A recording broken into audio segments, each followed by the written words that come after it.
All right, people. So, hey, we are back with the Gray Man, people. And this time it is book 10. Yeah, we got to book 10. And that is Relentless. Right? So, yeah, Court Gentry is at it again, people. He is at it again. So, right? Yeah, this is the blurb from Goodreads. All right, what's it say? Okay. The Grey Man's search for missing intelligence agents plunges him deep into a maelstrom of trouble in the latest entry of the #1 New York Times best-selling series. The first agent disappearance was a puzzle. The second was a mystery. The third was a conspiracy. Intelligence operatives around the world are disappearing. When a missing American agent reappears in Venezuela, Court Gentry, the Grey Man, is dispatched to bring him in. But a team of assassins has other ideas. Court escapes with his life and a vital piece of intelligence. Meanwhile, CIA agent Zoya Zabarova is in Berlin. Her mission is to infiltrate a private intelligence firm with some alarming connections. The closer she gets to answers, the less likely she is to get out alive. Court and Zoya are just two pieces on this international chessboard, and they're about to discover one undeniable truth. Sometimes capturing a kin requires sacrificing some pieces. Oh, people, how you feel about that one, right? Sounds pretty good. And yeah, there's a lot of action, right? We get a lot of action here. So you know, I think we are yeah, we got all our, you know, people that we currently met on the board, you know, which I think it makes sense, right? Because the way certain characters have been introduced, they're talented, they're good resources. So why would we not see them again? You know, so the fact that they're brought in and the fact that the situation is laid out in the way it's laid out, right? It then it reminds you what sort of business this is. So there is all of that. Now, there are elements of the book that do make you wonder, right? So the whole Venezuelan, the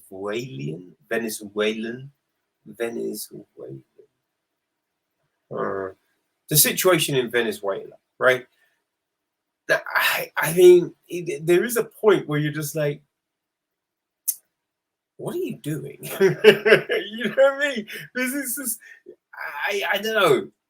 Once you got your person, surely, right? You're just up. It's all about, all right, now get the fuck down, shut up.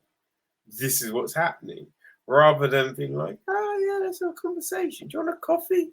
Yeah, no, why don't we get cocktails, baby? Yeah, let's do. You know what I mean? It was just a little bit too. It felt a little bit too reckless, right? A little bit too reckless. Now, granted, I don't think cool. I was expecting what is going to come, but for someone of his level, you kind of thought, all right, you should be holding it down a bit more. Holding it down a bit more.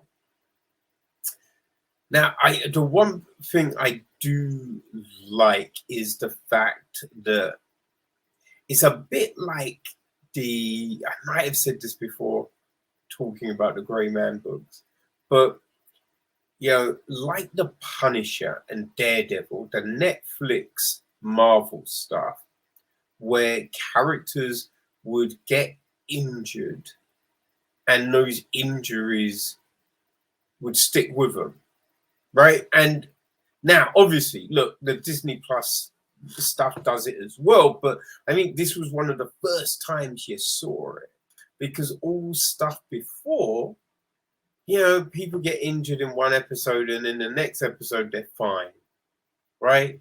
You didn't always know how much time had passed, but yeah, everyone's cool. But yeah, when Marvel came to Netflix, there was collateral damage, there was repercussions, and Greenry, he does that with the Gentry books. If Court's injured in one, and the next book picks up like pretty much the next day or hours later, or in a short span of time, that injury is still affecting Court. So I dig that.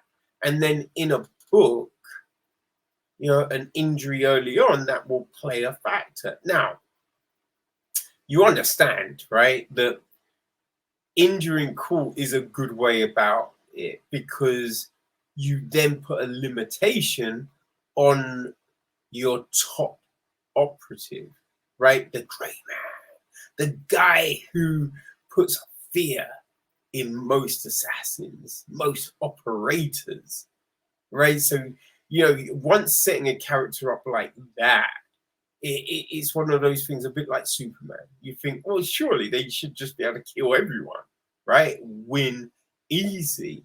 But you injure them, now it's going to be harder. So look, I understood why it happened, but you're like, okay, that is going to make it interesting. Let's see how it all plays out now. And the rest of the book, a lot of it made sense.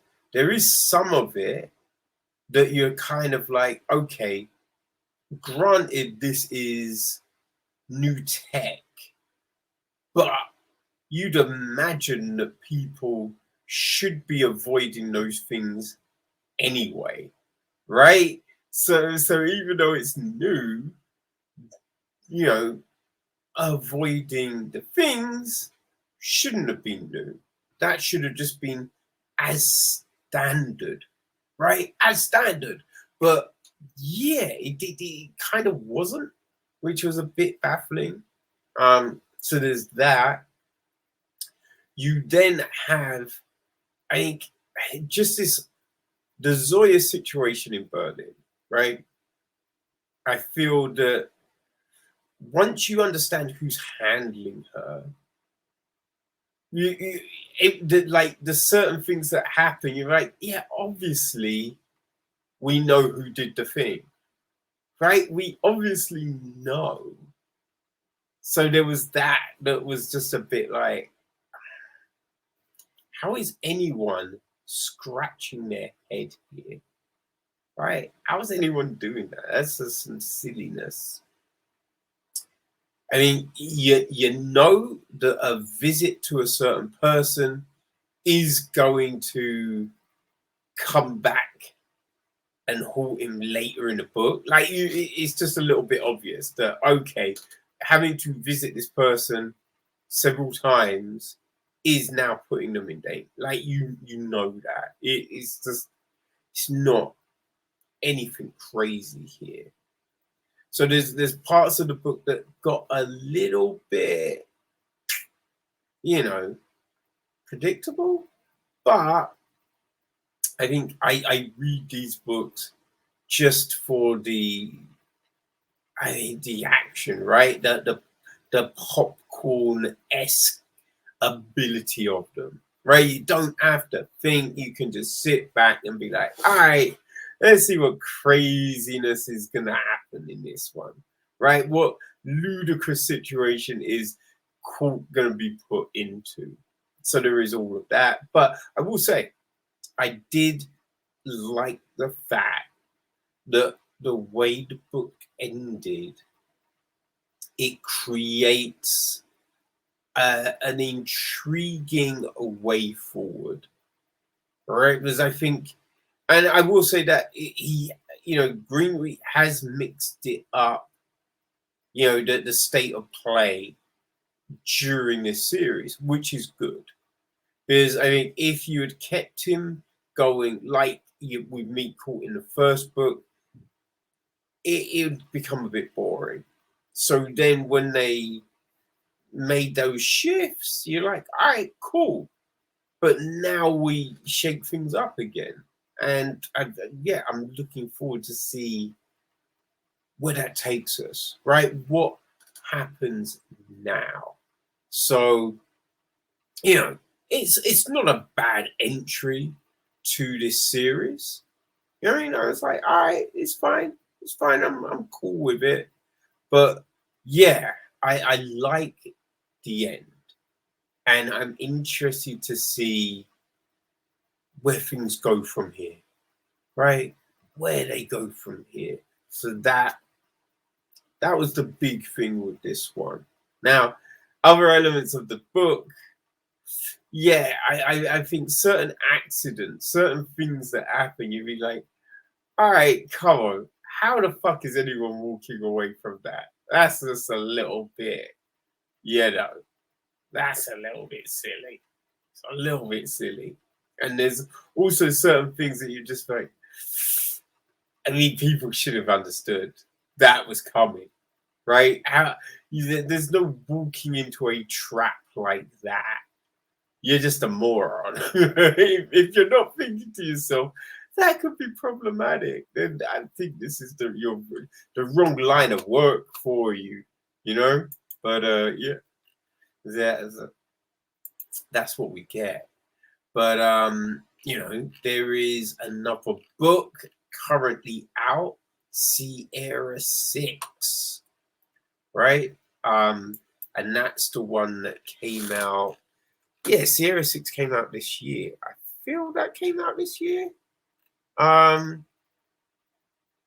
is that the one? Oh no, that's the one. Oh no, Relentless came out this year. Sierra 6, book 11, that's scheduled for next year. So no more Gray Man, but Frank, the year's nearly done. You know what I mean? Year's nearly done, so there's no real worries on that front. I'm sure I can keep myself occupied and find some more, espionage there. But if you've been enjoying the Gray Man books, then I feel you'll be happy with this one, right? So yeah, Relentless, it's out. It's same narration, so it's all good. And just more hijinks for our Court McGee. So there you go, people.